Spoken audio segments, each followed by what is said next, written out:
Salish Sea BUTOH Festival Evening Lecture Series. I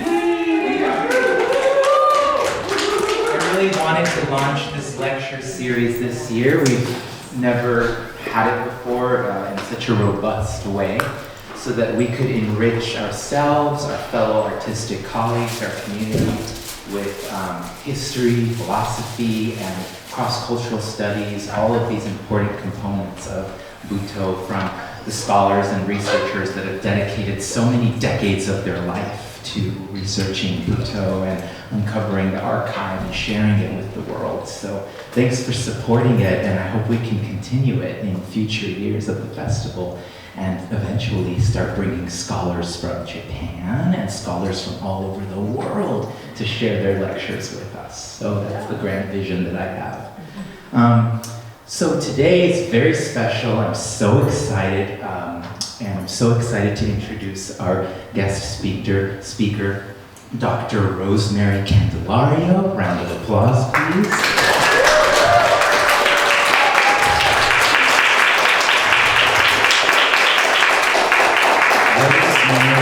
Has been supporting Salish Sea BUTOH Festival since its inception. She was one of our inaugural workshop teachers, and this year she is giving so much to the festival, teaching a workshop, directing a student performance, performing on the main stage, and giving us this academic lecture on BUTOH Ecologies. So we're very grateful to her. She's an associate professor at the University of Texas in Austin in the Department of Theater and Dance. She's the co-editor of the Rutledge Companion to BUTOH Performance with Bruce Baird, who was here with us.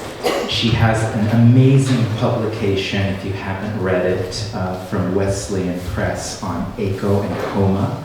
So highly recommend that award-winning publication that she released in 2016. And now she's working on this multi-case, multi-dimensional study that she's gonna share with us today. So without further ado, Dr. Rosemary Candelario.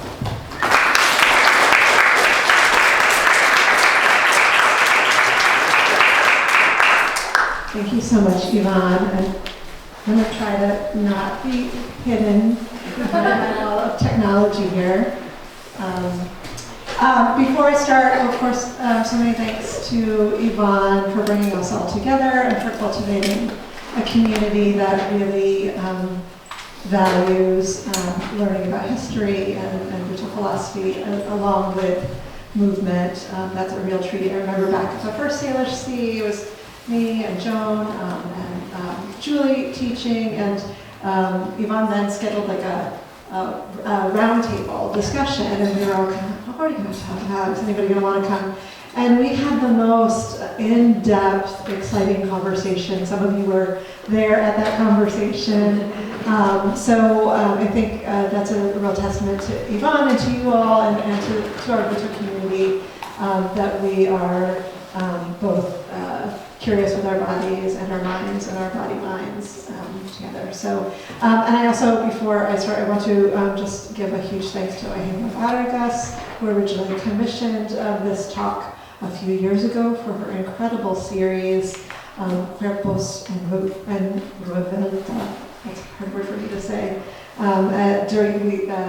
You had speakers, workshops, all kinds of things, all online, sort of tail end of the pandemic. So it's very much thanks to Ahimya that I first brought these ideas together. This is a book project that's still in process, got a little bit delayed by the pandemic. So I'm going to kind of give you a lot of the big, kind of big picture thinking that I'm doing. There's a little bit of historiography, there's a little bit of philosophy, and then there's some case studies. And all the case studies I'll talk about today, I'll talk about in the book. I don't have time to do all of them, so I'm not going to talk about Sushi Takanuchi's work today. But if you have questions about that, you can ask. So without further ado. And I'm going to read a little bit and talk to you and go back and forth just because I want to make sure that I cover everything I wanted to say. So ever since Hijikata's Kamaitachi project with Eiko Hosoe was exhibited and published in 1968, there's been a strong connection between BUTOH and the ecology of the far north of Japan. And also, as BUTOH has spread around the world, the specific connection to Tohoku has expanded to include an attention to all manner of local landscapes and to concepts of nature. In fact, I suggest that BUTOH acts as a kind of ecological methodology that reminds participants and witnesses that they're not isolated from their surroundings and asking them how to exist together in a given area. And it even makes me think of the dog who wanted to so desperately to participate in the student performance the other night, was so excited when the dancers emerged. I think it was during the dog part.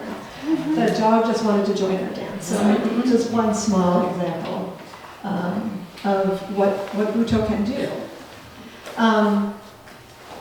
So by calling this dance ecological rather than the more common term environmental dance, I want to emphasize the inherently interrelational qualities of ecology, what Bottoms et al. Refer to as networks of interdependence, or what Timothy Morton called the mesh, in which all beings, constructions, and objects are interconnected. So this building, this microphone, like not just natural things, but right, we're all interconnected in this mesh that is our world. So in my presentation today, I'm suggesting that there's something specific, which I'm sure will not surprise all of you, to BUTOH practices that leads to a radically reordered corporeality, a bodily sensitivity to connections constituted by the ecology itself, by our space. Right? This morning, Seisaku said, "You are." All these bodies are your body, the space is your body, right? And that BUTOH acts as a kind of embodied and practiced ecological consciousness that's fundamentally attuned to this kind of interdependence. So, and moreover, I suggest that this disorganization and transformation of the BUTOH body is in fact a fundamental ecological skill. To be willing to let go of who we are as humans and to become various kinds of prehistoric creatures that I don't remember how to pronounce, but that we are practicing today, to become, in Joan's scores, monkeys or dogs, or in my scores, you had all sorts of animals, right? So to be able to do this, let go of who we are as human individuals in order to ensure the collective survival of the more than human world. This is something that I think that BUTOH helps us do. So, as I mentioned, I'm going to discuss some historical and some contemporary examples in my talk today. These examples are from Japan, Europe, and North America, that not only situate themselves, quote unquote, in nature, because what is not nature, right? We can discuss that later, but also explicitly present the dance as a way to get to know that place, and to form a relationship with its particular histories. I'm taking the claims of these practices seriously. I'm just assuming that BUTOH does this, and so trying to dig into how does it do this, and why does it do this. So when I started talking to people, I really kind of started with a question of why do we in BUTOH think that this is something we can do, right? So I started just interviewing so many people. I lost count of how many people I've interviewed about this. I've not interviewed you yet. That'll come. And they almost everybody talks about Hijikata and Tohoku. So I want to talk a little bit about the Kamaitachi series with Eiko Hosoe, because this is really where I think that this story that we tell ourselves comes from. So we heard some wonderful history from Bruce the other day. I'll just rehearse it a little bit, maybe in a little bit more poetic way. So BUTOH developed as part of the Japanese avant-garde in the late 50s and early 60s in Japan as a decidedly urban practice. It was nurtured in nooks and crannies of Tokyo's underbelly, from burlesque clubs to avant-garde theaters. And Tatsumi Hijikata and his early collaborators, including people like Kazuo Yoshito Ono, Akira Kasai, who's coming next year to the festival, amazing. Mitsutake Ishii and Natsu Nakajima, rest in peace, were interested in rejecting the socialization of the body, right? They're like, our bodies have been trained to do something and we do not want to do that. Vanessa's up here. And they also wanted to arouse intense reactions from their audiences, right? They did not want this kind of smooth, easy new society that was being built and being promoted by the government, by businesses, by the Tokyo Olympics, by the 1970 World's Fair, all those things. But in 1968, this inherently urban avant-garde orientation of BUTOH, both to the Japanese avant-garde and, as we heard the other day, to the avant-garde from New York, from Paris, all these avant-gardes were very much in conversation with each other. People in Japan are translating what people are writing elsewhere. There's very much an exchange here going on. With the Kamaitachi project, this sort of urban avant-garde orientation of BUTOH gets challenged by introducing the image of Tohoku. So Tohoku is where Hijikata grew up. Eiko Hosoi, the photographer who also just passed recently, rest in peace, had been sent there as a child during the Tokyo air raids. So he had also spent part of his childhood in Tohoku. And Hosoi invited Hijikata to do this project. Hijikata was, he was pretty much like, left that behind, I don't want to go back, and Hosoi convinced him to do this project. So it was not a nostalgic project. They both had very complicated feelings for the region. And the photographs they produced for the exhibition and the book are mythic and wicked. Hijikata frolics in rice fields. I forgot to change the slide, so there you go. So this is, there's the first image in the Kamaitachi book is in Tokyo, in Shitamachi, and then the rest of the book transitions to Tohoku. I could spend a whole talk just talking about these photos. I'm not going to. If you haven't seen the book, you can get a fairly inexpensive version online from your favorite bookseller. For a while, it was only in limited editions, but now it's commercially available. So in the photographs, Hijikata frolics in rice fields, pulls half-naked women into small alleys, he leaps like a demon amongst a clutch of laughing children, and at one point he himself, and that's this, seems to embody the sickle weasel of the book's title. So Kamaitachi is the sickle weasel. It's a sort of myth of Japan that the sickle weasel will come. So he's running pell-mell across a dead rice field, and apparently abducted child plunged to his open chest.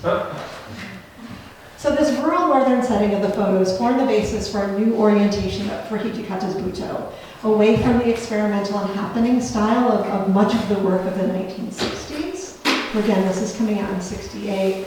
And towards what we come to know as his score, so much of what we were learning from Saga-san earlier in the festival, where he's really building this meticulously refined movement vocabulary based on this layered choreographic process, which we heard a lot about from Saga and learned a little bit more about from Seisaku.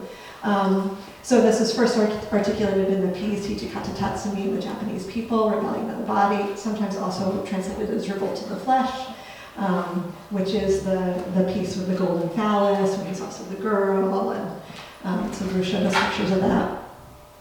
And then really decisively, his new style really comes together in 1972's 27 Nights for the Four Seasons, and Saga taught us a little score from that piece, the part of that piece that she did.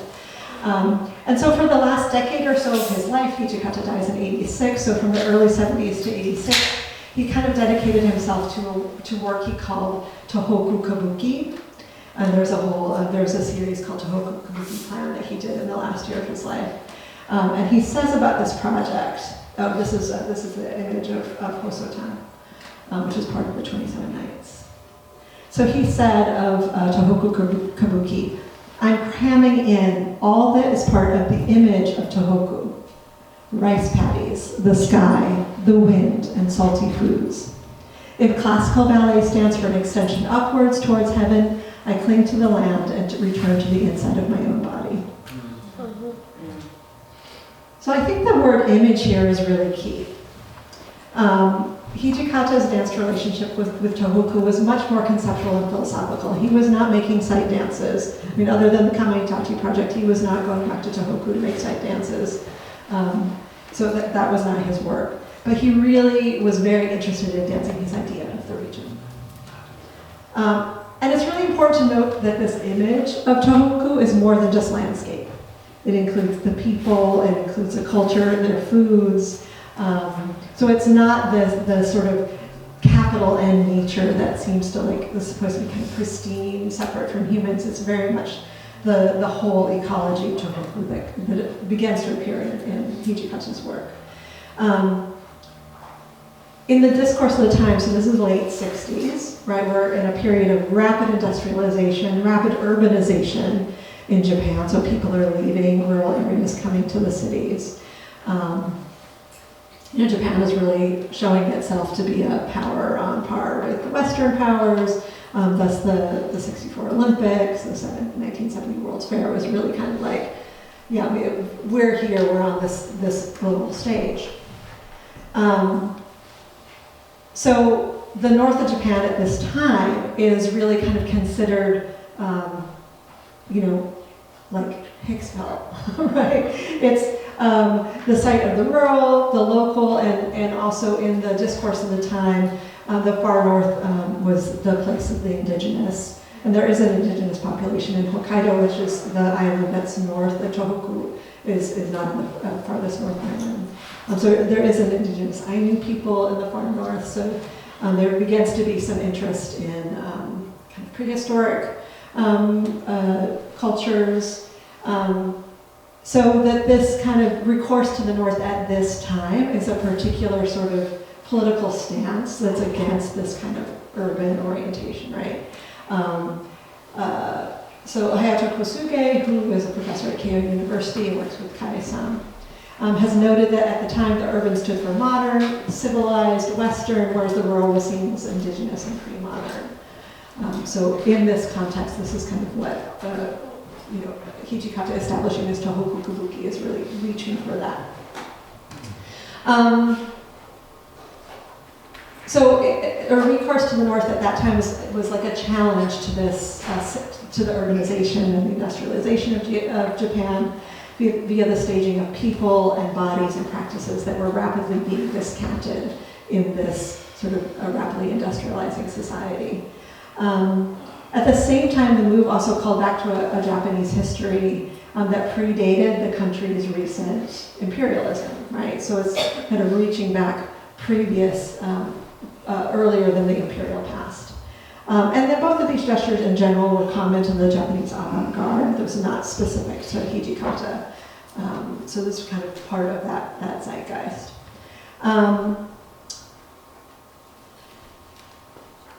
I will say that the complexities of what the North represented in the late 60s in Japan does not always translate when BUTOH travels across the world, right?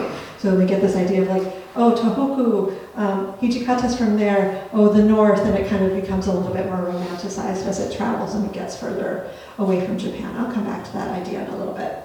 And I think sometimes in some of the international BUTOH projects as well, it tends to be like veers more towards like a nature with a capital N, but we'll get there. The one complication to this idea is that, well, it's not, anyway. So at the time, Hijikata himself is not romanticizing the North, right? He's showing bodies that have been shaped by the landscape. You know, in Hosotan, he's showing bodies that have been affected by leprosy. So he's not trying to hide it. But at the time, there's also this kind of Discover Japan campaign that was happening in the country that increasingly started to idealize the rural. So it's like it's complicated in larger society. So even as industrialization is starting to have serious impact on people's bodies through industrial poisoning of rivers, which led to things like Minamata disease, and rural communities were being decimated, this kind of reconceiving of the backwards rural into this idealized idea of what Japan is kind of that gets complicated. And, Bruce argues that that when the title of the 1968 piece, Hijikata Tatsumi of the Japanese people, that Bruce talked about it, it's like, well, he had to figure out, okay, what is that? And so he's really complicating it, but some of his critics kind of idealized it. So just like keep in mind this kind of tension between romanticization of the North and the kind of honest critique of what that life was actually like.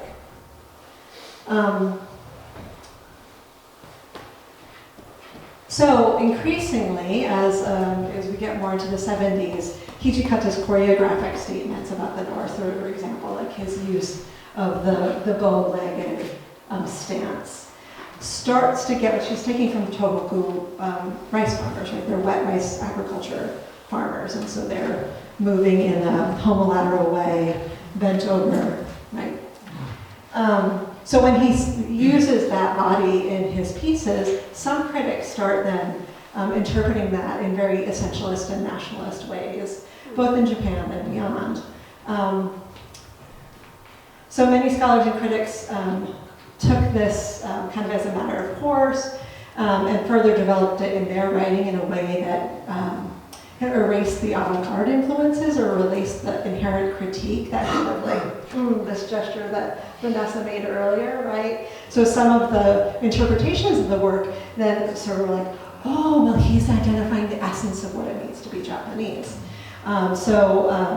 This example for Tetsuji Takeuchi's interpretation of this Nanba gate, this is what it's called, as the true Japanese Nanba, and Masakatsu Gunji's linkage of Hijikata's bow-legged stooped position, and so he sort of said, oh, well, he's citing kabuki there, right? So there's people who are taking this fairly radical move that he's making, trying to stage bodies that are ignored by the nation, and then some critics are trying to recuperate that back to the nation and make it,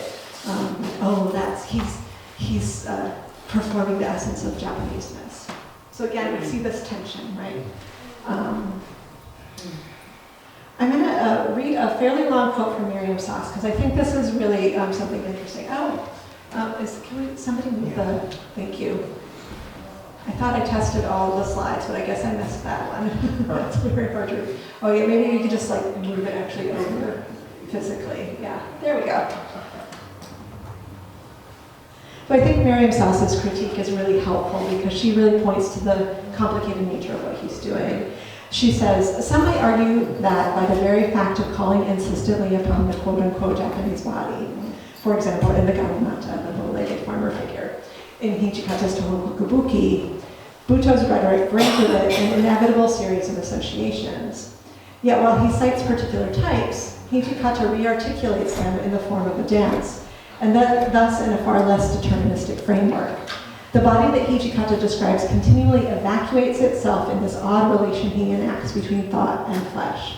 If its walk moves strangely, with difficulty, it finds its direction only through the vacillation and hesitations. I feel like this is the Seisaku was getting at this complication today.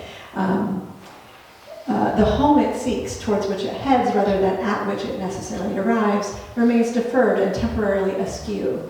In Hijikata's language, the body dances around the idea of home and flexibly reinvents its strategic essentialisms, rather than claiming to have located home itself. So I think that Sass kind of captures the complicated gestures that Hijikata is making. He's referencing these things, but then really not saying, this is what it is to be Japanese, as sometimes his work is interpreted. So, nonetheless, these close associations of the rural North and bodily movements specific to Hijikata's choreographic project have accrued to BUTOH more broadly and persist across time and space.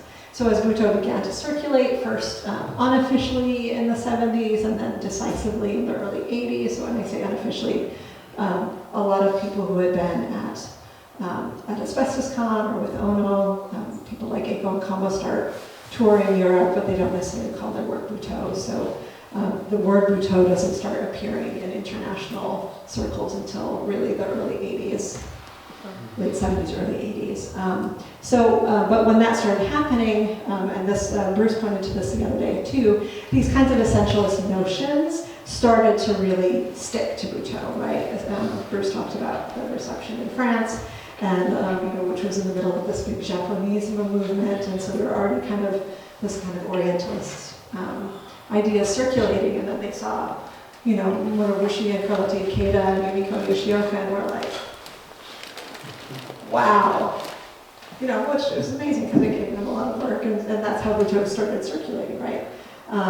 But then these ideas, things like, and Sylvain Pagès talks about this in The Rutledge Companion, that these essentialist associations internationally came to stand for things like tradition, Zen, idealized notions of nature. They get compared to rock gardens a lot. And then also, this came up a little bit the other day in our discussion, a sort of a post-nuclear prehistory, right? This kind of, we bumped them back into the Stone Ages idea. And this is not necessarily because of what the performers were doing, but because of the discourses that already existed, in North America and Europe when BUTOH started circulating. And also, as we know, since Hijikata himself did not tour outside of Japan, and it really became some of his students, and then soon thereafter Ono, Kazuo Ono and Yoshito Ono, that it really was kind of dependent on these dancers to convey his ideas. And his writings were not available in translation until well after his death. And the first major set of translation of his works is in 2000 in the TDR special collection. And then we did in the Rutledge Companion, we did another round of translations. So for people who don't speak Japanese, a lot of this specific history was missing when BUTOH started to circulate. So it kind of got simplified down to Hijikata's from the north, BUTOH's from the north. I mean, I'm exaggerating a little bit, but not really. You probably heard people say this, right? But for me, as not only a dancer but a scholar, I'm really interested in how these stories get perpetuated and the impact and the effects of those. So I rather than just saying like, well, that's not actually what it's about, I'm really curious about then what's the implication of people thinking these things, right? So I want to talk a little bit about Hoppu Butoha. I spent some time in Tokyo this year, and then also going up to Hokkaido, researching specifically Hoppu Butoha. So in the midst of everything that Hijikata was saying, there were a couple of dancers who said, Hijikata says BUTOH's from the north and we're going to move there. And so Bishop Yamada, Ipe Yamada, and Yuki Yoko decide they're going to go north. They take some of their dancers with them. Yamada had lived at Asbestos Con from 69 to 71. He was then a founding member of Daidakuda Con. And Yuki Yuko met Hijikata in 70, and she was the only female founding member of Daidakuda Con. So then they decided they're going to move to the north in 1973 to start Hoppu Butoha, which means Northern BUTOH School. They first go to Tohoku, where they have kind of this spectacular debut performance, and it's really actually stunning.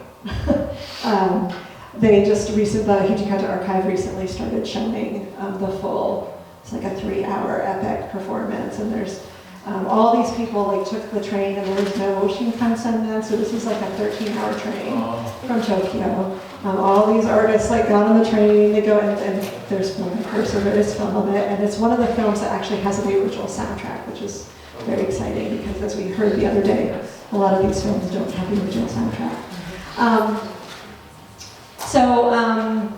Getting ahead of myself, just in general, so they first moved to Tohoku, then they later moved up to Hokkaido. They spent about 10 years in the north, and they get a lot of, they're written about in books and novels, but eventually they moved back to Tokyo. It was just too hard to sustain a full-time company there.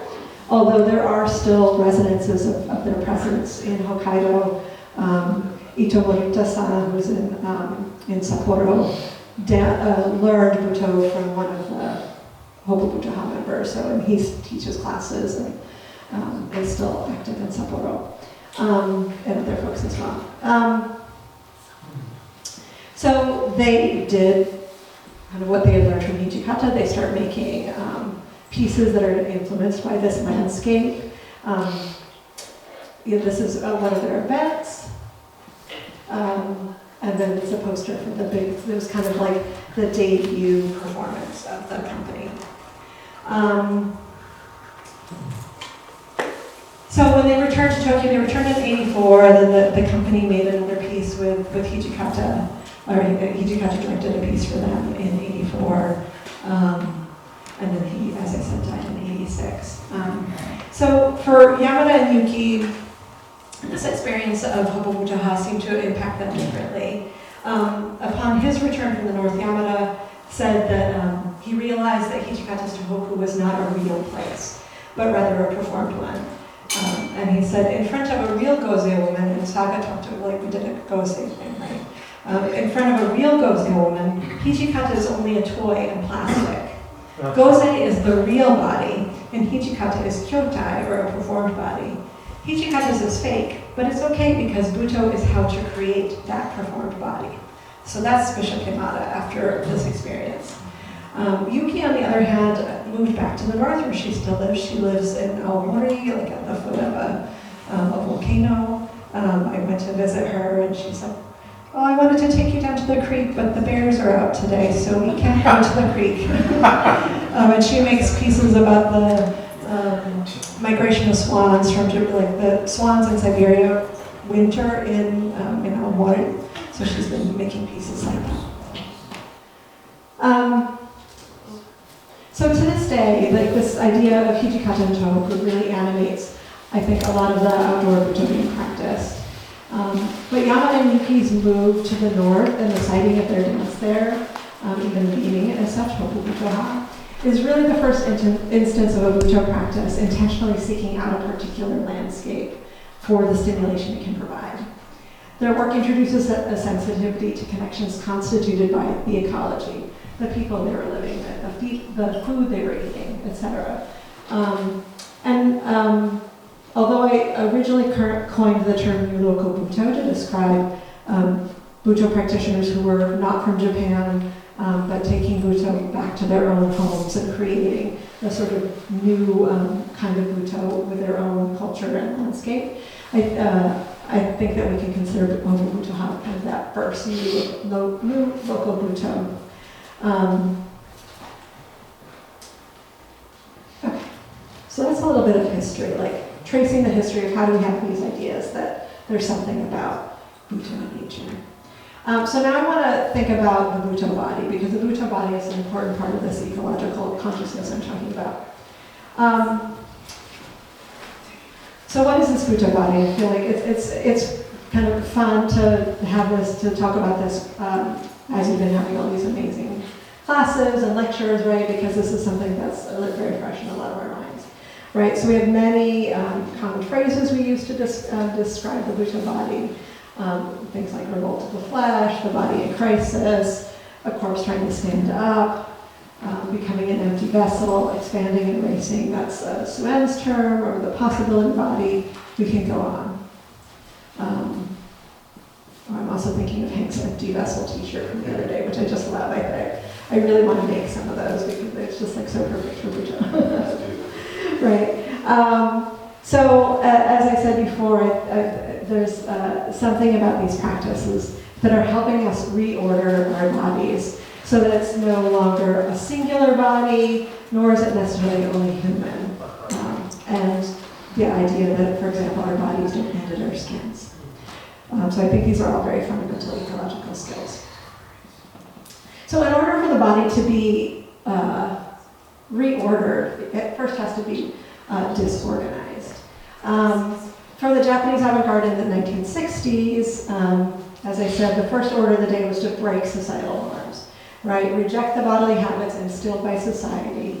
So it calls for a kind of canceling of the self, which again we've heard a number of our teachers this week talk about, in which the dancer should give up their social and cultural being and challenge the social and cultural patterns to which they have been, sometimes subtly, sometimes very overtly and deeply trained. So disturbance, kind of like how do we get these out of our body? Like disturbance is a key factor in this. Suen, who along with our own Joan Laggy, did I say it right now, Joan? Turns out I've been saying Joan's name wrong for years, and she only just told me a couple days ago. There's supposed to be a slide there. Just call me Kogu. Kogu. So Suen and Kogut were in Nome together, Nome. So Suen has written a lot about that process of working with Ashikawa. And so she talks in her workshops that even the smallest thing can cause a great disturbance in your body. Like, if you get a mosquito bite, it can change your experience of your whole body. So Suen is all about disturbances. She said BUTOH needs disturbances because it changes our experience, right? So whether that disturbance is doing a really awkward movement, being in a different place, sort of relocating away from your familiar things, etc. So, and of course, the idea about the mosquito, if you've done the Hichikata's bug score, like how very quickly, like that one bug crawling up your thigh, and then there's another one crawling in your hand, and then next you know, 5 become 500, become, your whole body is being consumed, and the bugs are taking over outer space, right? So, that these are the kinds of disturbances that, and sort of disorganization of the body that BUTOH allows us. Rosemary, did we lose your PowerPoint? Oh, no, there's no slide right now. Okay, cool. Thank you for asking, okay. And also, if you think of it, disturbance is key to ecological systems as well, right? It shapes ecosystems, right? Floods reshape landscapes. Fire can clear a forest, but can also germinate new seeds. So disturbance is part of our ecologies. Some people refer to this as crisis, but this is part of this ongoing effort we have to redo, undo, disorganize, erase, break open, empty out. Koma from Eco and Koma would always say, like, I forgot everything. Jack has said, I don't know, I forget everything, right? So it's like whatever version of this, everybody has a little bit different way of expressing it, but they all come down to the same thing, right? And what we want to do when we do that, and Seisaku said it so, it was such an interesting way of putting it today. If we still have our own thoughts and feelings, there's not room for something else to come in, right? So it's all about making room for something else.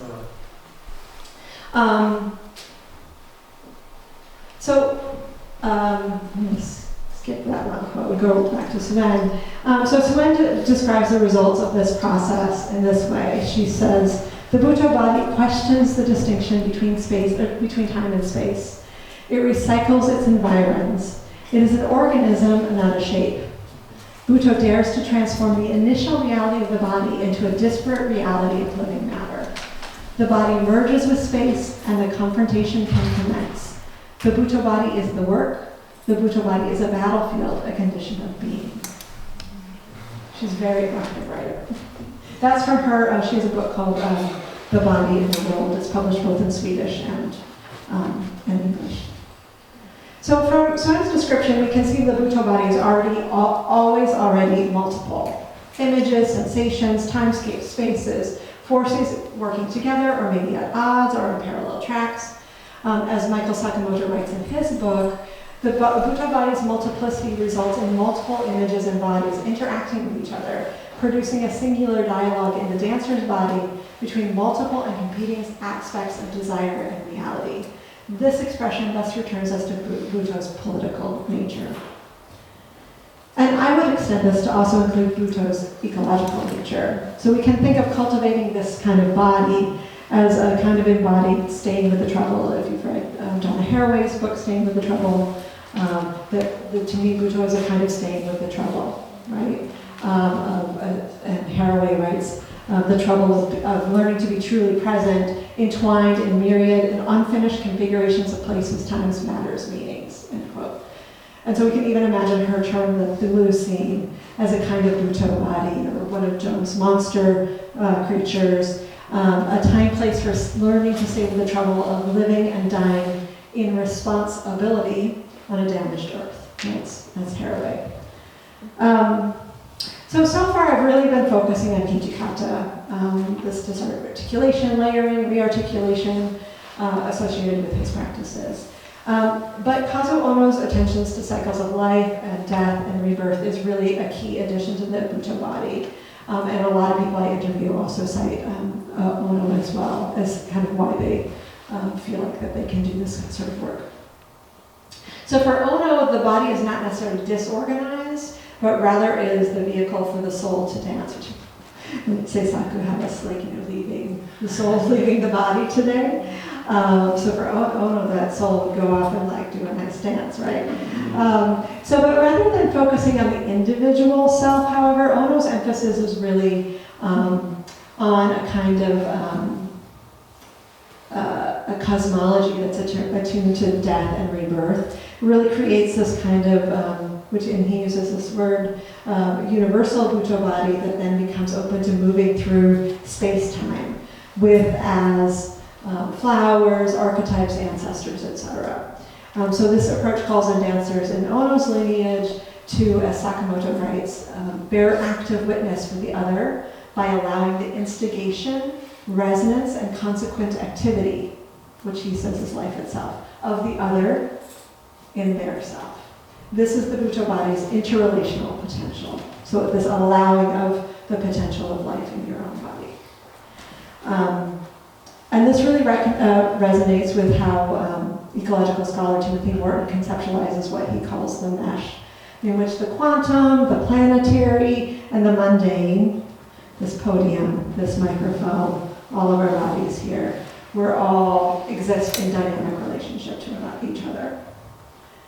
And although what's interesting about Morton's idea of the mesh is even though everything is interconnected, it's like a spider web, so there's also all these gaps and holes, right? So it's not like we're all just people aren't fake, right? There are these tensions, these gaps, these pulled strings.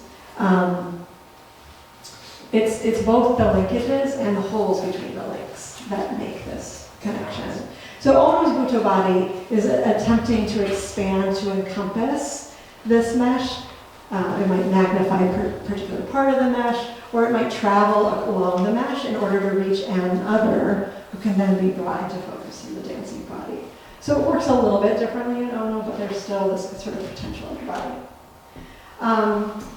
And this allowing of the other into the body is what many refer to as transformation or becoming. But it's specifically a transformation that's meant to be shared beyond just the individual dancer, right? So as Evangeline writes, transformation in BUTOH places the body at a crossroads between the physical and metaphysical realms. This aims at making multiple levels of reality manifest. The BUTOH body is an invitation for the audience, or the other, to have access to these levels and to share in the same space, right? So the dancer is doing the work of making that sort of manifest in the space with the audience. And at the same time, Sakamoto notes that in our attempt as BUTOH artists to embody absurd and surreal images and enter a crisis state, we allow ourselves to experience a falling short of those desires. And so by noting the gaps or the separation between self and other, we thereby learn some truth about ourselves, enabling us to operate with greater clarity about and sympathy for others. And that's a quote from Sakamoto. So in this way, the BUTOH body and performance opens up spaces of possibility that may be entered by witnesses. At the same time, the persistence of the separation between the dancer and the image, the dancer and the audience, or the not self and others, despite this desire to do it, can arouse new potential, like new ways of being in the world, right? So it's kind of almost by falling short, like never being able to perfectly inhabit the image, we're opening these new possibilities. So I want to just take a little bit of time to talk about 3 of my case studies from my book in progress. So the first one is Suen. She is from Sweden. She was in Japan in the late 80s, just happened to be there, happened to see a performance of Ashikawa's, and was like, what is this? I must do this. Then, as I said, I worked in Noma, along with Joan. So then she went back to Sweden and started a BUTOH company there. And she really connects her BUTOH a lot to the Nordic landscape and the Swedish landscape. She has kind of stopped holding her seasonal BUTOH camps, but she used to do kind of once a season would hold BUTOH camps. She used to tour quite a bit as well. I think she's kind of winding down her teaching, or largely studying in Sweden these days. So she has an old schoolhouse complex in rural Sweden that used to just be like the schoolhouse for all the rural kids. So she has that whole compound now. And when I asked her why she chose Haglandskola as a base for her teaching and choreography, she said that living in nature constantly teaches you what you do not know and how much you do not know. And moreover, it provides the kind of obstacles or disturbances that she finds essential to BUTOH. So she said in her workshop that if you're walking in a dance studio, you know, there's like, it's kind of designed to not provide any obstacles to you, right? The floor is nice and smooth, ideally, you know, depending where you're dancing. But it's really there to facilitate movement. And to a large extent, cities are as well, right? Sidewalks, I mean, depends on your mobility. Not all cities are designed for everyone's mobility, but in general, cities are kind of designed to help us move, right? Get to where we're going. So for Suen, if you're living in the forest, and we have our friends from Prehistoric Body Theater who are living in a forest, talked about, well, we can't really do our outdoor work right where we live because there's a lot of poisonous snakes and spiders, right? So that's like a lot of obstacles to confront, right? So Suen is really interested in these obstacles or things that, like, nature is constantly doing something you're not expecting or prepared for. So she feels like this is essential training for the BUTOH body. And that we always need to place ourselves in a situation to actively encounter the world anew. In her book, she says, the body is the world is the body. And for her, BUTOH is a struggle, it's a dangerous process, and she even uses the word, she says it could even be a terrifying practice because it requires facing the world and being challenged to change one's appearance and one's understanding. The emphasis on the one hand with Suen is on acknowledging how much you don't know, while at the same time cultivating the willingness and ability to encounter the unknown.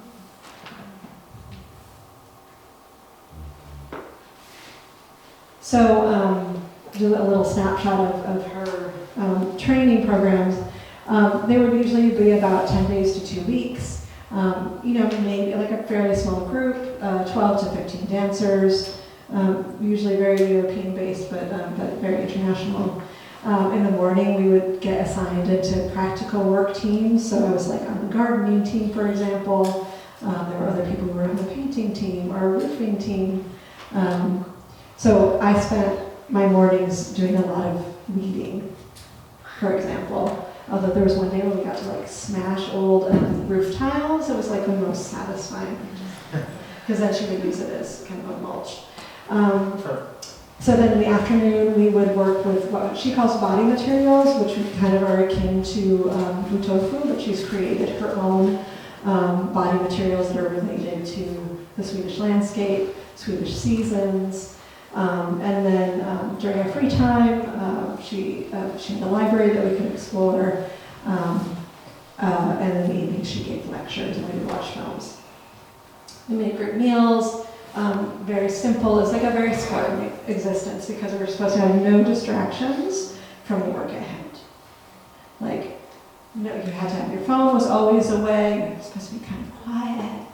No singing "Country Roads Take Me Home" as it was happening this evening.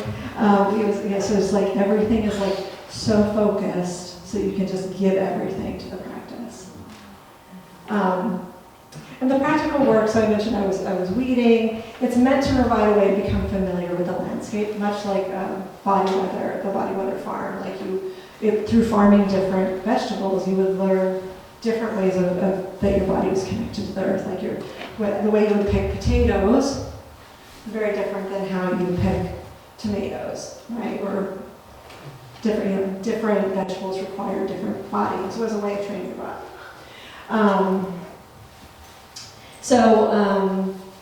For Sue-Ann, the practical work was also a way to learn group problem solving. And again, we weren't supposed to talk a lot or loudly. So kind of like learning how to work together, how to sense each other, and relating the body to the environment. So after that morning, encountering what the rural Swedish environment offered, so rain, bugs, dirt, the most amazing slugs I've ever seen. Afternoon basic training in her spare high-ceiling studio provided a very different environment in which to train our bodies. So exercises here were designed to cultivate a body that's always seeking to meet the world around it, so always encountering the world. Like breathing, for example, for Sue-Ann is about breathing in all directions, so you're moving out into the world even with your breath. And for her, rather than becoming an empty vessel, it's about expanding your body and then erasing your joints on kind of the hard parts of your body so that other things can enter into your body, so like this expanded body.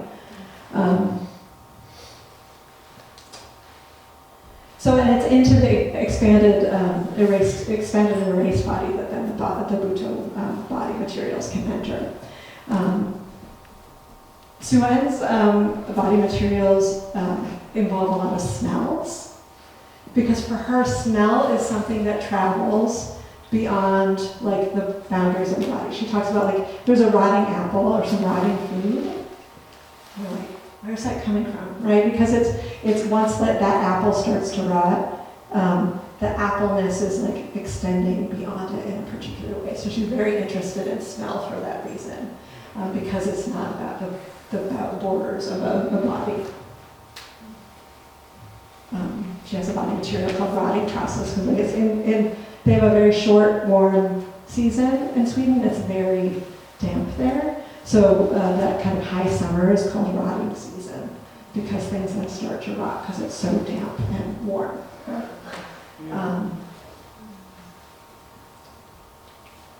And while Sue-Ann never used the word self or subject or object, I came to understand her workshops as training for how to become an object in relationship to other objects. So it's not that I'm a special human embodying this other thing, but that I'm learning how to be an object along with other objects. And through that, I think you really begin to grasp dancing the space as a risky yet necessary way of encountering the world. So that's Sue-Ann. I want to talk about body weather a little bit, and particularly Frank van de Ven's body landscape work. And then, Joan, you've had Frank to Seattle at least a couple times, right? Yeah. Somewhere recently. I just saw him last year. So some of you might have trained with Frank in the past. So just a brief introduction to body weather. Min Tanaka started leading body weather workshops in the 70s, and body weather before he completely kind of disowned it. It's like all he wants to do is make movies now, evidently. Which if you saw, what's the name of the movie? Perfect Days. Perfect Day. Perfect Days, that's Min Tanaka dancing in it. So body weather, Tanaka insists, is not a dance style but an ideology for dance in life. It's a methodology for bodily research, and they use that term a lot in body weather. It's centered on the exploration of the body's landscape, your internal landscape, in the context of the larger environment, in which bodies are not conceived as fixed entities, but just like the weather, are constantly changing through an infinite and complex system of processes occurring in and outside of these bodies. So again, it's a way of, body weather is a way of acquiring information, experience, and stimulation from the physical environment.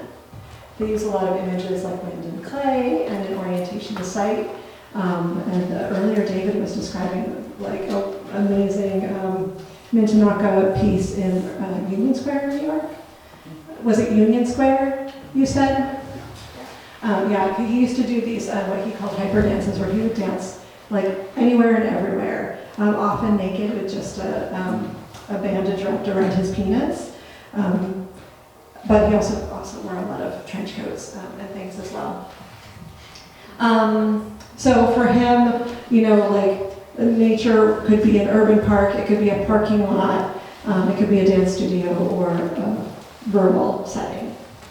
And so all of these are considered really important sources of stimulation for training and performance. And when, so he had a company called Manjuku from 86 to 2010, and then hosted trainings on the Body Weather farm, which was a working farm, and that's how they made money. So no cabaret for Body Weather, it was farming. And it was actually, it was sustainable for a number of years. So I should emphasize that the BUTOH Body Weather connection is a little bit tricky. For many, many years, Mintanaka and other body weather dances like Oguri, with whom I trained for a very long time, were presented internationally as BUTOH. They very much claim a relationship to Hijikata, a lineage with Hijikata. Min danced with Hijikata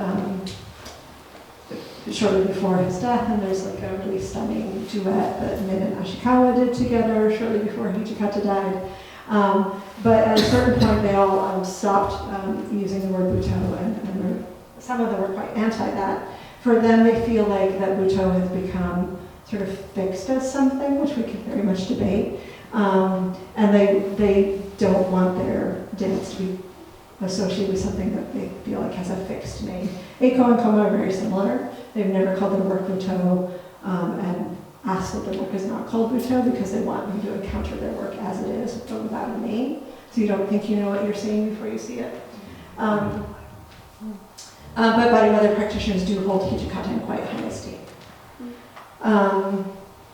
But for me, I'm always really interested in not like what is BUTOH, like this center point, you know, the official definition. I'm really interested in like how far can it stretch, like Seisaku's cotton image did. How far can this thing that we know as BUTOH stretch before it's not BUTOH anymore? Like Katsura Khan used to say during rehearsal, like, about what we were doing, is this BUTOH? I don't know, what do you think? You know, like rehearsing for a supposed BUTOH performance, and you say, I don't know, is this BUTOH? So I've always been kind of interested in the margins, so that's how I justify including body weather in my research.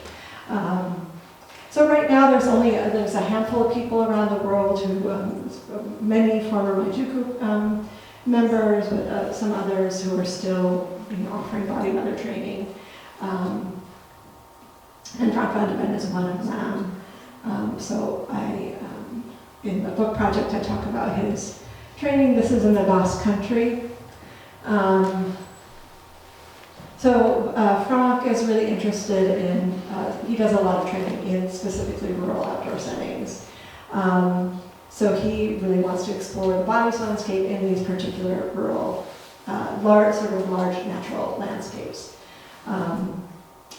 So the training involves a lot of strength, flexibility, and grounding alongside kinesthetic sensitivity to stimulation from the physical environment. So a lot of observation of your own body, a lot of discussing it with others, getting feedback. And while the settings of body landscape might change from mountain meadows and trails of here Itaksu in the Basque Country, he also does trainings like in small Scottish islands, the Lake District in England, etc. The training exercises are the same, no matter where you are, because the idea with body weather, so you repeat the same exercises because your body is always changing. So you develop the ability to really keenly notice what's different today than the last time you did it. What's different in this studio versus doing it in the meadow. So like Hijikata's BUTOH, body weather practices are aimed at really disrupting these daily rituals, which is one of the reasons also to go to a new place that is not familiar to you.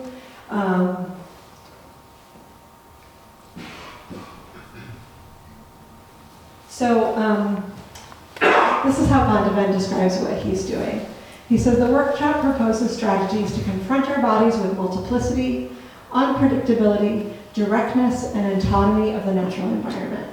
The aim is to explore and develop consciousness of the body itself, being an ever-evolving landscape within a greater surrounding landscape. So learning how to take this stimulation in is really key to body weather. As Tanaka himself explained, if I have a chance to get stimulation from outside through my skin, I contain more than is in my clothing. That is body weather. It's omnicentral, as if there are many eyes, many centers moving, which I really love that quote. So body weather really cultivates this body that is open, diffuse, and protean.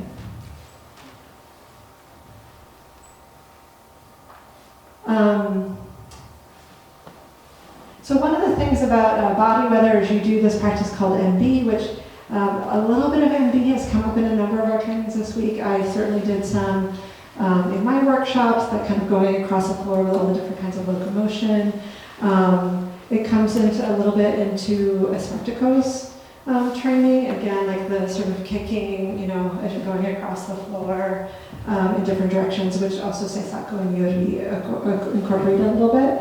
So that's kind of MB. Usually if you're doing a workshop, just kind of a regular weekly workshop, they're 3 hours. The first hour, hour and a half is MB. So part of it is like there are these body puzzles for your brain, and you just keep going, keep going, keep going. The idea is to kind of exhaust you, the idea is to exhaust yourself so that you're kind of getting rid of the habits. Because if you're really tired, you're not going to just move in your habitual way.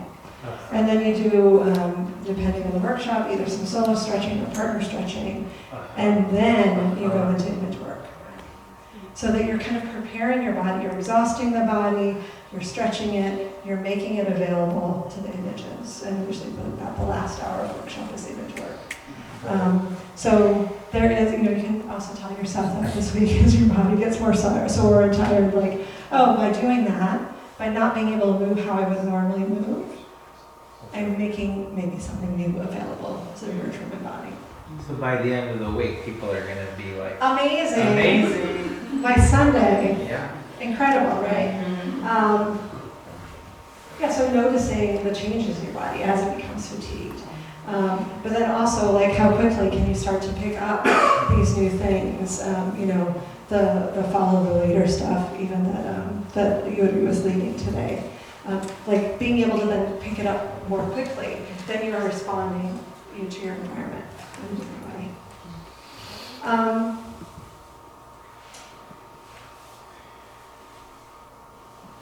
So this body weather training practice is really specifically relational because it comes into being through this active and continual exchange with your surroundings. In Frank's workshop here, we over the week we were creating our own personal image, kind of image dictionary. So we're collecting images from our environment that we added into our sort of movement repertory, right? So this active exchange with the environment. And then rather than the body being at the center of its own kinesphere, you know, like this, right? Like the human body floating in space, right? So rather than that kind of image of the body weather body is expanded and also dispersed, right?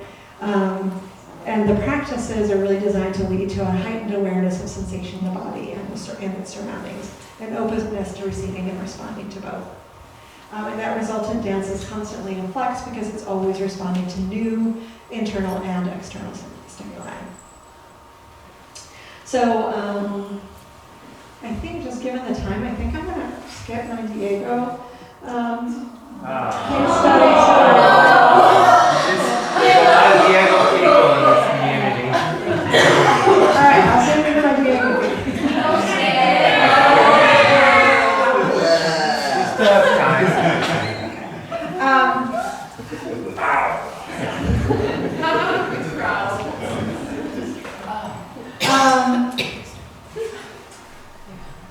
Okay, so as an artist, Diego talks about sort of when he was starting out as an artist, he was always searching for how to move beyond the present, saying, I've been asking myself constantly how to open access, even if it's for a few moments, to the pure and regenerative state that is part of the mystery of life, and surely also of death, through a ritual act in which the deepest of being is exposed from a state of innocence, humility, and surrender. Obviously, very much influenced by Ono, not Mikijikata.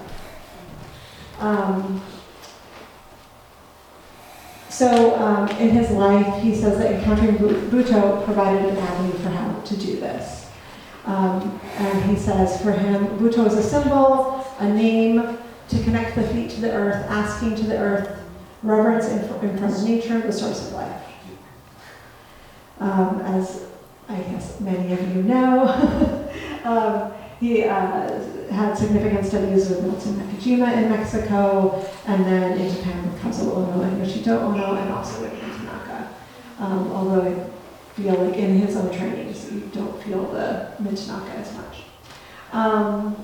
And he used to call his practice BUTOH Ritual Mexicano, and now calls it BUTOH Ritual Movement.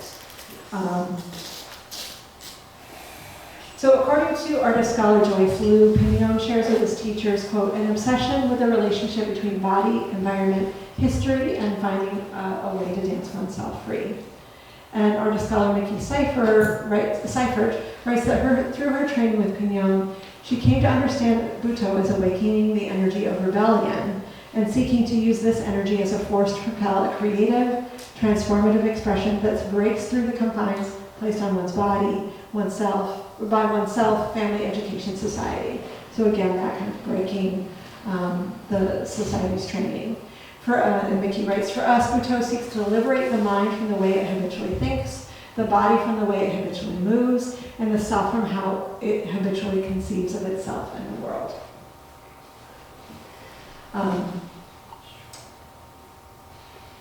And if you've ever been to a training, which sounds like many of you have, Diego often says, liberate, liberate, right? And it's all about detaching from ego, from parents, from expectations, trauma, etc. For Diego, BUTOH is not something that's unique to Japan, but rather it's an orientation between humans and the earth that he finds in other non-Western societies. And this is something also that I heard from Waguru Yukio when I interviewed him. He used to work quite a lot in Thailand and other places in Southeast Asia, and he said for him, it's not about Japan specifically, but about that spirit of breaking with society. So he felt like at the time when he was working in Thailand, so I really see the spirit in Thailand. But BUTOH is wherever that spirit emerges, and that sort of counter societal urge from the body is coming forward. So of his training center in Tlapuawa, Diego says, why I work and explore in the abandoned gold and silver mines where colonization gloried in its power through the exploitation and abuse of people on the earth is, first, because it's part of the environment where the center of the work is, and second, because its tunnels, which are accesses to very deep regions, allow the taking of symbolic journeys into oneself, seeking in the silence and the darkness to touch the most unconscious material. So very opposite from, for example, Seisaku, who's like, no thoughts, no feelings, it's not about you, it's not about the self, right? So for a lot of people in Ono's lineage, very much about the self, but not the self as an end point, going into those things so that you can really make that space for the other that I was talking about earlier. Or for Diego, it's to make that space, to open up the ritual space for the audience, to get to a place that could transform not only the self, or not only the dancing body, but society at large. Right, so deep, as I was saying, deeply influenced by Ono, Pignon's work travels through time, space, into personal past, ancestral past, but also far into the future. And like Ono, his dance is less about the disorganization of the body, so much it is about the disorganization of the self in order to collectively connect to things much broader than ourselves in the service of healings of the individuals on the planet. So the transformation sought here is not so much in the BUTOH body itself. Rather than becoming other on stage, the body here becomes a channel for intuition and spirit, especially when joined with other performing bodies that collectively work towards a transformation of the whole, including humans and more than humans alike. And so by materializing the ethereal through ritual performance, we aim to integrate the unconscious wisdom of the mesh.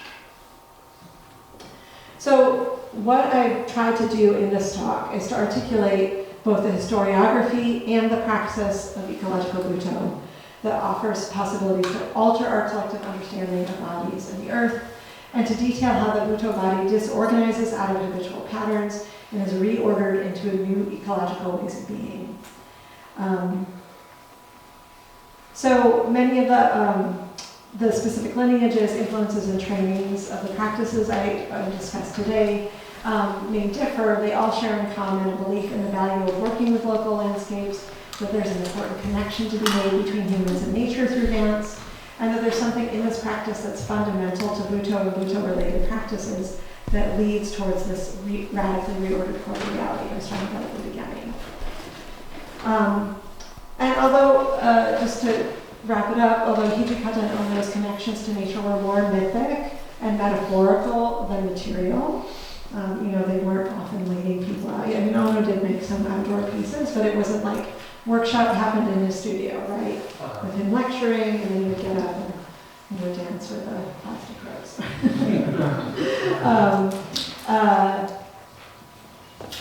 Grossly, simplifying, of course. But their emphasis on a particular region as a source for dance or entry into a universal connection have been the fuel for the dispersion of BUTOH outside of Japan's urban centers, and the adaptation of BUTOH to many locations and cultures for 5 decades now. And because of this, BUTOH has been adopted well beyond its origins in the 1960s Japanese avant-garde. People are not still doing the painting practices or sculpture practices of the 1960s avant-garde. But somehow we're still doing this practice because there's something about it that's continually being renewed, I think, through this travel around the world and through this connection to new landscapes, through this connections to new places, that it feels like there's still something to explore for people. And for me, I think that BUTOH training is a kind of experiential learning for how to be in the world differently. That it helps us recognize and rehearse human and more than human interconnections in a very real way, right? We actually rehearse them, we practice them. And so for me, BUTOH then is a really vital tool for grappling with environmental crisis by offering the opportunity to develop a new kind of embodied ecological praxis. So I think, this is my opinion here, but I think, policies are great, but if people don't understand that their body is fundamentally connected to the world around them, behaviors are not going to change. When behaviors don't change, then there's no stopping environmental crisis, right? So for me, this is like a very existential practice that can have very deep consequences. And I don't think this is the only movement form out there that can do it, but I think there are a lot of things that are very special and specific to BUTOH that make it possible. So that means I also think that it's really important and urgent for this work to happen, this work that we're all doing together.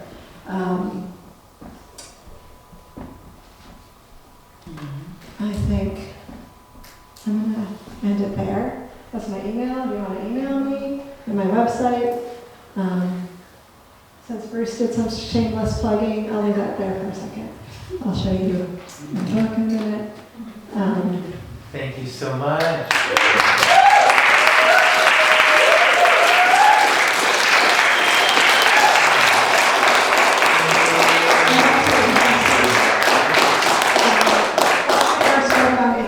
And even though they do not call their work BUTOH, I do a lot of tracing of their early history in Japan. And then I also have a chapter where I really analyze all the discourses around their work and particularly how that changes.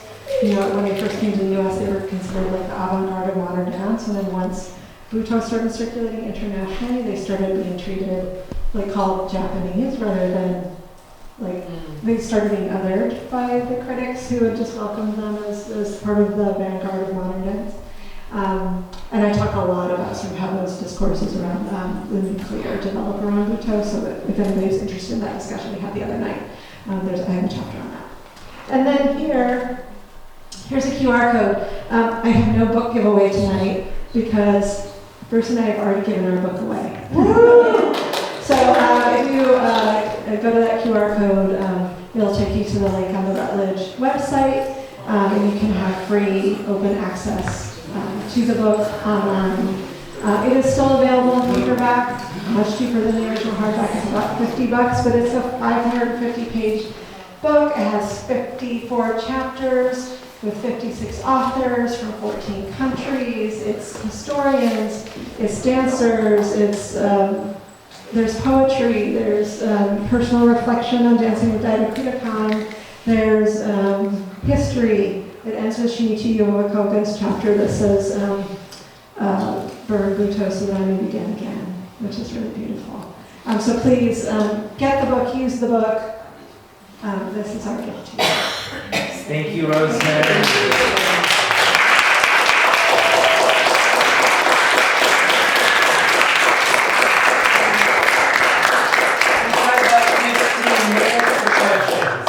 Questions for Rosemary?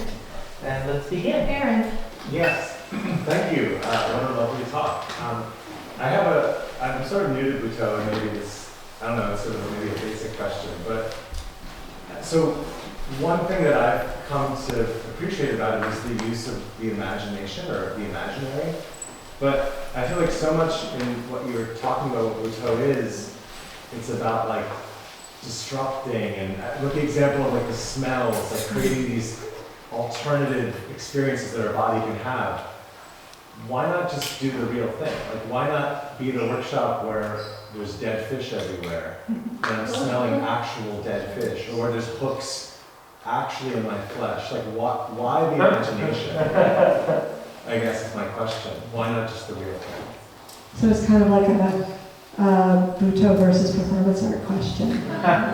In a way, right? I mean, I'm not being facetious. Yeah, right? Sure, yeah, I don't know. I mean, because they're definitely performance artists who put hooks in their bodies and suspend themselves from the ceiling. But right? it sounds like much of what you're saying about BUTOH would be about that. Like that would create this kind of like disruption of the habitual. Yeah.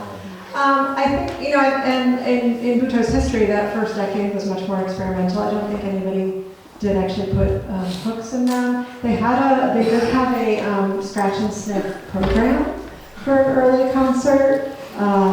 They were like, I think, there were like boxes that had like, dildos and things, and like there was like a lot of that kind of tactile experience. There were painters painting vulvas on the backs of the male dancers, and again, we're all upstage moving. There were people riding bicycles through. So I think there is that kind of, like the plaster of Paris story that Bruce told the other night, where they put on plaster of Paris, also not realizing it was really toxic because they wanted it to crack. And over time that becomes, a different kind of makeup, and then the Sankaijiku gets very is that pure, soft, white, body that's very kind of beautiful. Whereas the early it was like they were trying to move dry plaster of Paris on their bodies, and it was cracking because they were moving. So I think some of that experimentation did happen in the beginning, and then when kind of this those early pieces that were starting to explore the Japanese body come up, that's when it's very layered choreographic. So I think Bruce described it in his first book as in the first decade, there's multiple things happening on stage, but when you get into the 70s, it's multiple things happening in the body. So it's kind of just a change in the practice that went away from the sort of more extreme things that we'd still see in a kind of performance art practice. I think part of it is because Ono and Hijikata were really interested in the image of them and kind of in Hijikata's writings, which are so evocative, we need to consider those also part of his creative practice, and so he's doing a lot of these kind of sort of violent, bizarre images in his writing rather than in real life. I don't know if that's a super satisfying answer, but that's kind of how I'm interpreting that kind of move away from the sort of, let's just do a bunch of crazy shit on stage, but then like really kind of honing this practice that becomes kind of what we know as BUTOH. Yeah, in the back row. Yeah, you. It's me. It's you.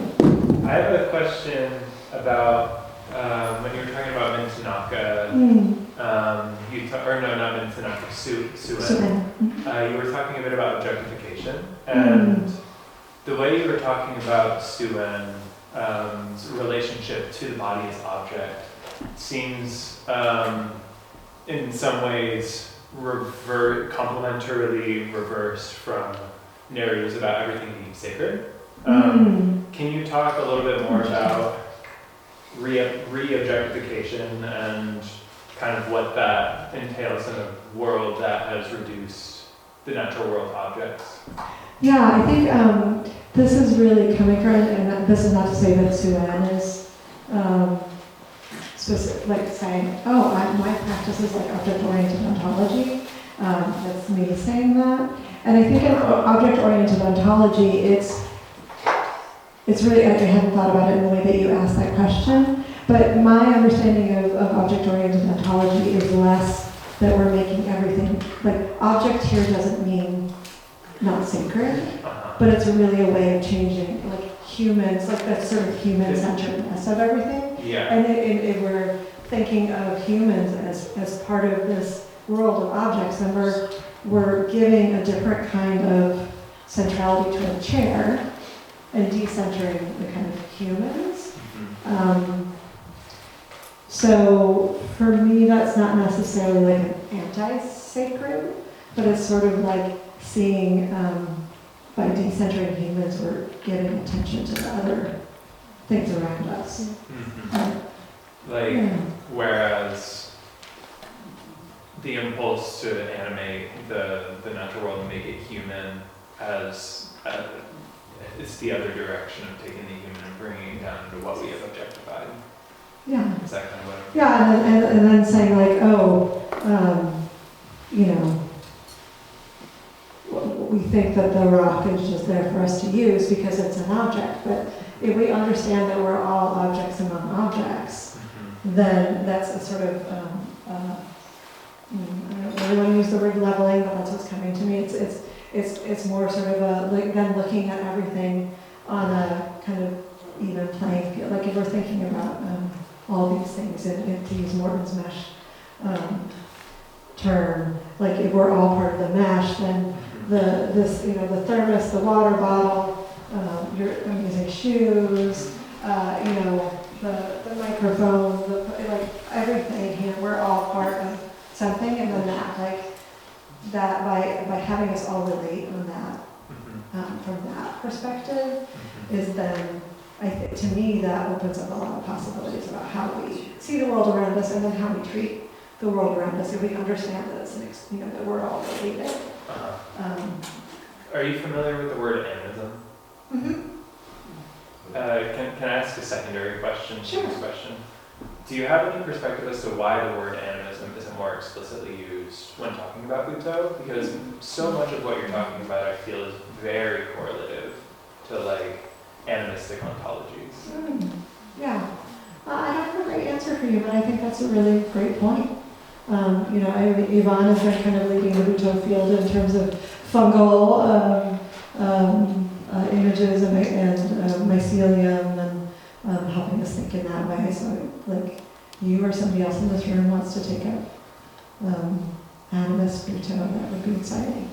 And Michael Sakamoto wrote an article or an essay that was published a while back, before his book came out, where he talks a little bit about animism, but he's talking more about the parallels between BUTOH and some sonic trans-ritual practices. And so I think that would be of interest to you. Probably when he's working in Thailand. I think. Yeah. That's a good point. Thank you. Other questions? Yeah, Margaret. I'm curious, at the beginning of your talk, talking about BUTOH being associated with northern landscapes and things like that,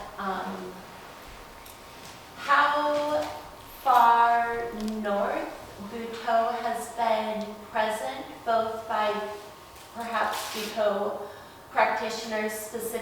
going to a northern location to experience that, or to perform outside, possibly interact with local people there, those type of things. And if there's been very much of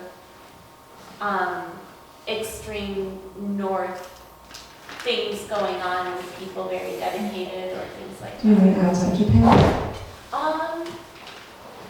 Anywhere in my own perspective, extreme north doesn't exist in Japan, but that's my own. Yeah, so when I talk about Buto being from the north, it's specifically the north of Japan. Yeah. Like, so in Buto sort of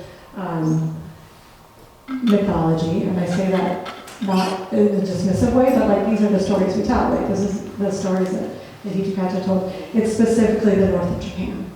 But have people, for example, gotten this idea and said, yes, I'm going to go to the northern Laplands and do this thing because they were inspired by it? I mean, not that I know. Most of when I'm talking about like new local Butos, it's often people going to their own communities. I'm not aware of Buto dancers from Laplands. There might be.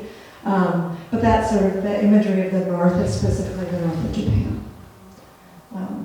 Preview, my future project, once this book project is done, is Buto of the South.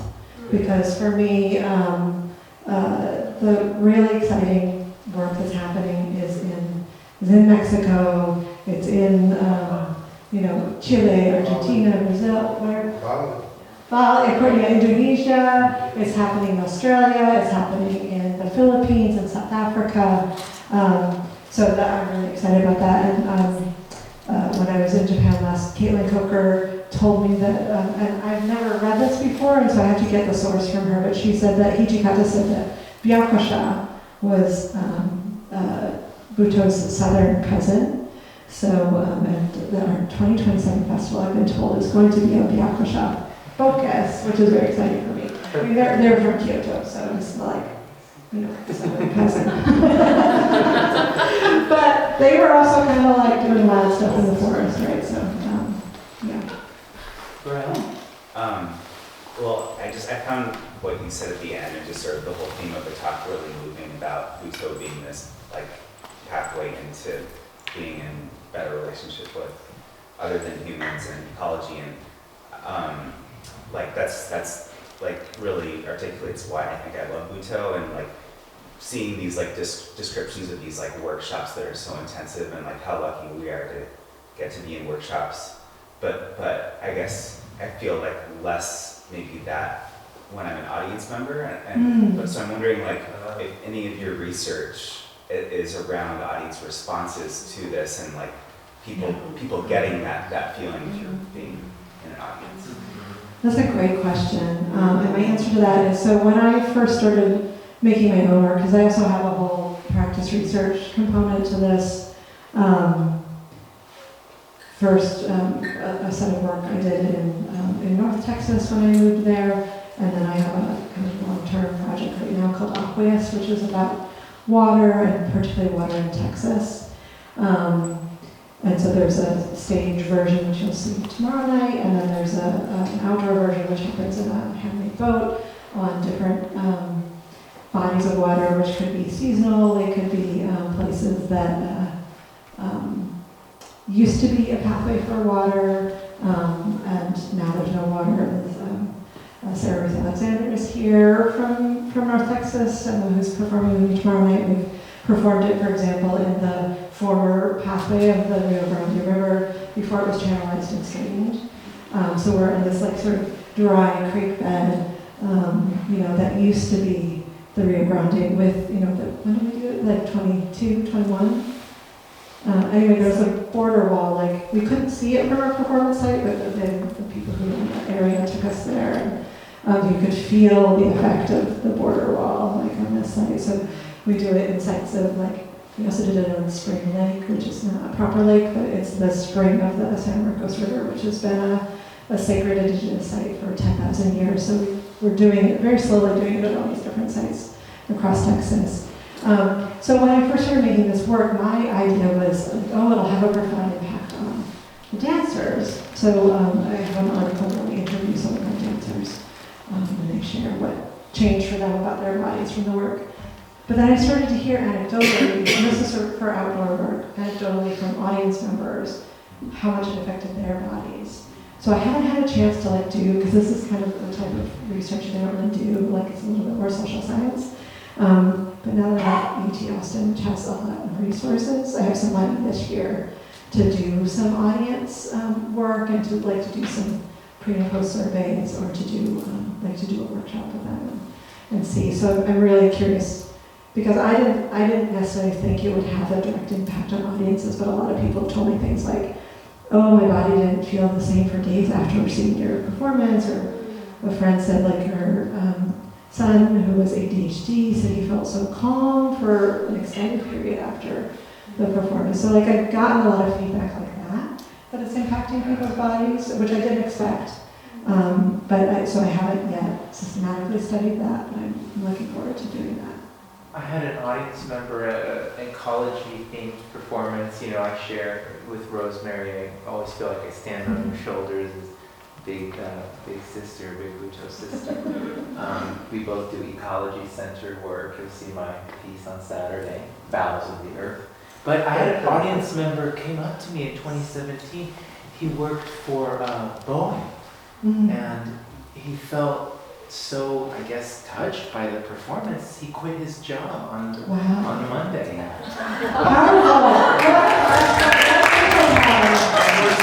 We're not like close friends, but we're social media friends, and now he moved away, and he lives in Africa, and he started a humanitarian organization. So, you never know. Example that's not that extreme. But when we did the performance in the Embodied wetlands in El Paso, a water engineer who'd been working in the site for decades and helping to restore the original ecology where before the Rio Grande was channelized and straightened. And they've actually done an amazing job at bringing this landscape back. He said after the performance that he would never look at the space the same again, which for me, like to have somebody who's like spent, you know, like I think it's like 3 decades of his work life restoring this, and to say that our performance could even shift his perspective when he is somebody who knows that space so well, that land so well. So that's, I think, you know, it's there. Our dancing matters. I have Ivan. a real question. So I was, beautiful presentation. I was thinking like, okay, so Hijikata does this collaboration with Eiko Soe Kamaitachi, and it's, as you correctly point out, it's so huge in the mythology of BUTOH, and it's very influential for future generations. I mean, I just spent a month in Japan, and when I tell all the Japanese researchers and BUTOH teachers and artists there that my work's ecology themed, that's always what they bring up. Kamaitachi, Kamaitachi, Kamaitachi. It always comes up. So, but then he spent the rest of his life in the urban center, and any traces and remnants of ecology is in the imaginary. It's in the conceptual and philosophical realm for the rest of his life. And something I was thinking about, and that I'd love for you to speak to, is the power and the impact of this practice, rather than it being seen as like a limitation, you know, rather than it being seen like, oh, you're not dancing in nature anymore. You're not going to the forests. You're not going to the beach. You're not making site-specific dances. You're not dancing in the mountains. Why don't you go out in nature?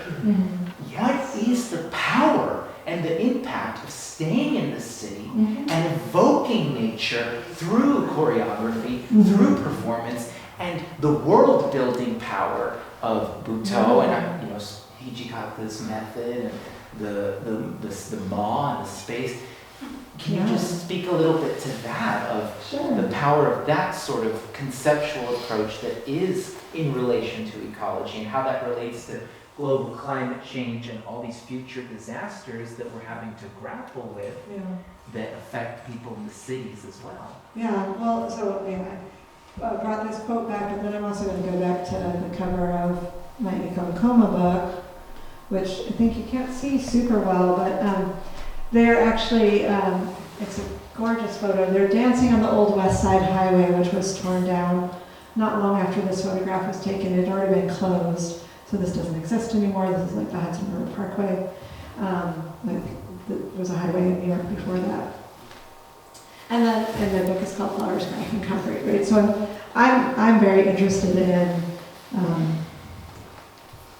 I'm very interested in the urban myself. And I think I remember at our BUTOH Next conference in 2019, there's a BUTOH dancer who often works in nature, is very, very uncomfortable in cities, and was really kind of feeling apprehensive about going to New York. And I said, you know, nature's everywhere.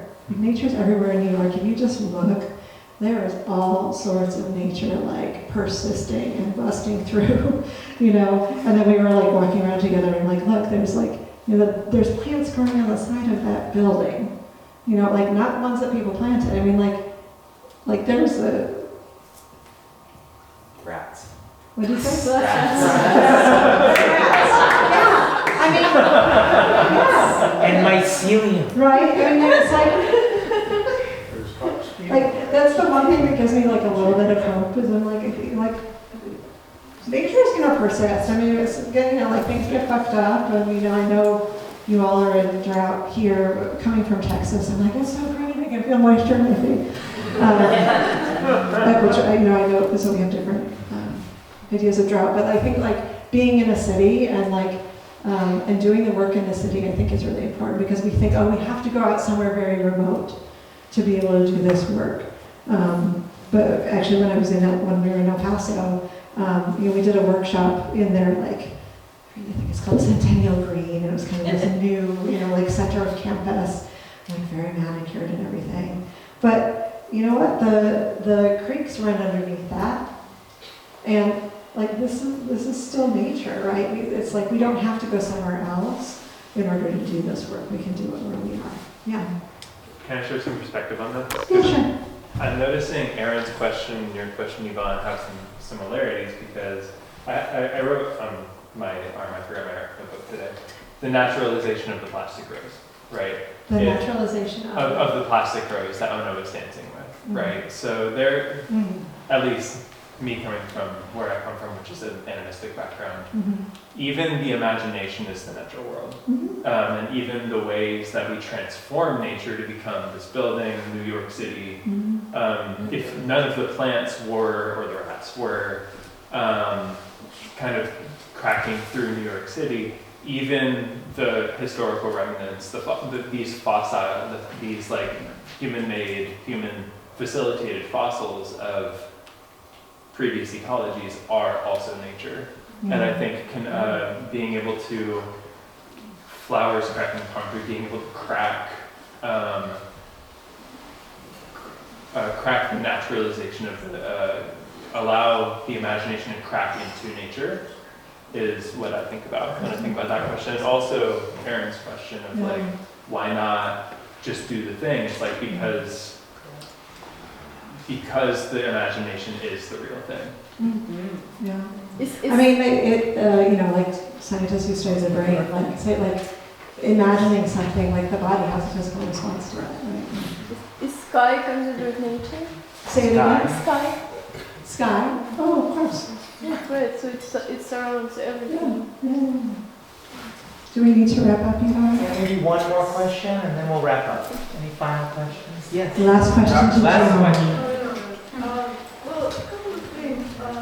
I mean, Yvonne, you can talk about this a lot, but I want to say something first and then I'll say that. Just that I've been a guide at the Salish Japanese Garden for 15 years, and we do performances there every year. But the thing that made me think about is in the Japanese garden, for example, there's water is life is one of the themes, and there's water there, but there's these suhama. Oh, no, not suhama. Anyway, it's just a kind of stone. But the idea is that it's another way of bringing water into the garden.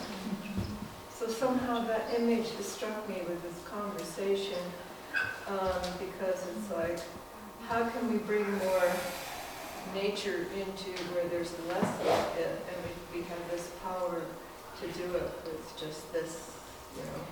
But, so Yvonne has been part of and very interested in my Earth Zones project, which I've done in a number of countries where I come in and I work with local people, and you did the piece too, but the whole thing about that is, and I tell every time I'm working with people, I say, look, this has a history.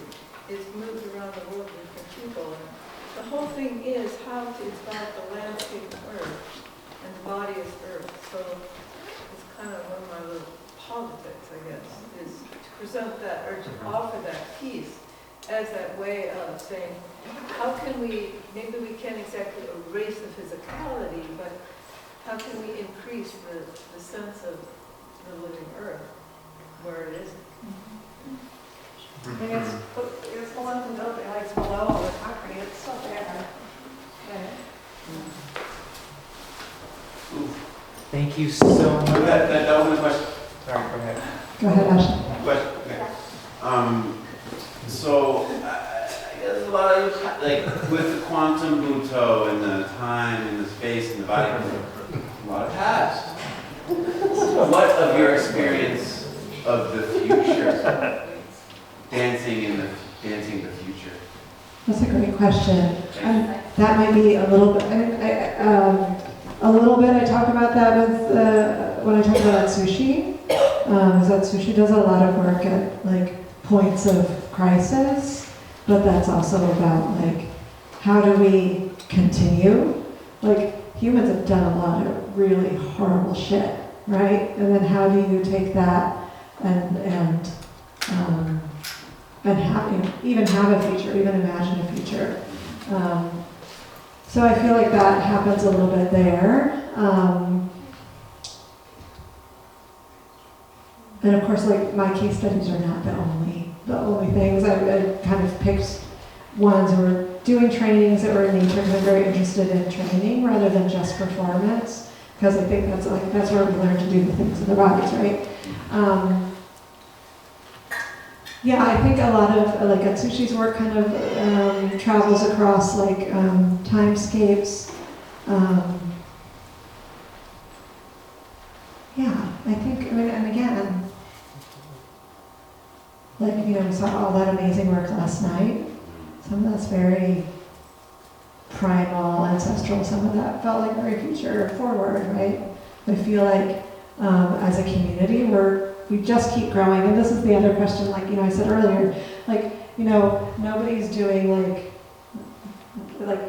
you know, the Japanese avant-garde visual arts. Like, okay, that was a period and now there's like retrospectives about it. But BUTOH just keeps expanding, keeps going, keeps expanding. And I think it's because there's such a need for it and there's something about the form that remains adaptable. I think I credit that to, you know, to Daikudakan, to Maro, you know, one student, one company, and this real encouragement of like, you find your BUTOH, and you do your BUTOH, you find your BUTOH, right? So there has also been that encouragement in our community to really find your BUTOH, which gives people space to learn. Like if we were all just only learning, you know, hijikata scores, like in, you know, in kind of the form that, I mean, because he didn't teach, he choreographed, right?